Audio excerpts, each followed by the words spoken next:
Hello বন্ধুরা, আমি সঙ্গীতা চলে এসেছি একটা ছোট ভিডিও নিয়ে। তো সবাই কেমন আছো? আশা করি ভালো আছো, আমিও ভালো আছি। আজকের ভিডিওটা কিন্তু আনন্দের না, একটু নিরানন্দের।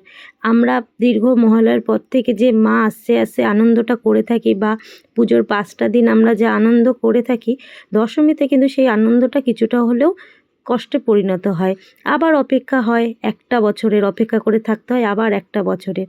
দেখো মা কত সুন্দর ঢাক ঢোল বাজিয়ে মাকে যখন গাড়িতে নিয়ে যায়, কি আনন্দই না লাগে। পুজো এসছে, মা যখন মার পুজো হয়, মার মুখটা কত সুন্দর লাগে, আনন্দের লাগে। কিন্তু এই দশমীর দিনকে আমরা যেমনি কষ্ট পাই, মায়ের মুখেও কিন্তু সেই কষ্টটা ভেসে ওঠে।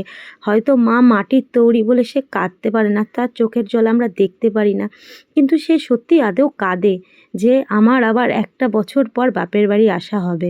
আমরাও সেই কষ্টটা উপভোগ করতে পারি। সেই কষ্টটা ভুলানোর জন্য এই যে একটু ডিজে, একটু আনন্দ, একটু নাচ, একটু গান, এইভাবে আমরা হয়তো সেই মায়ের যাওয়াটা ভুলে থাকি কিছুক্ষণের জন্য।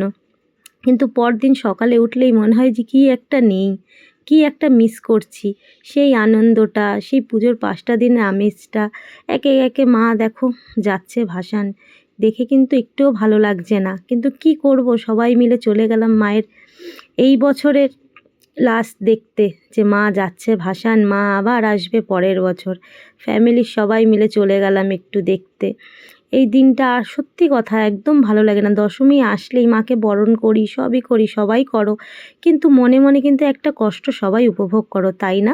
আমার সাথে যদি একমত হও, তবে কিন্তু কমেন্টে বলে যাবে জয় মা দুর্গা, আসছে বছর আবার হবে। আর এই ঠাকুরটা দেখো, এই মায়ের প্রতিমাটা কি সুন্দর, কি কিউট না? তো সবাইকে টাটা, জয় মা দুর্গা।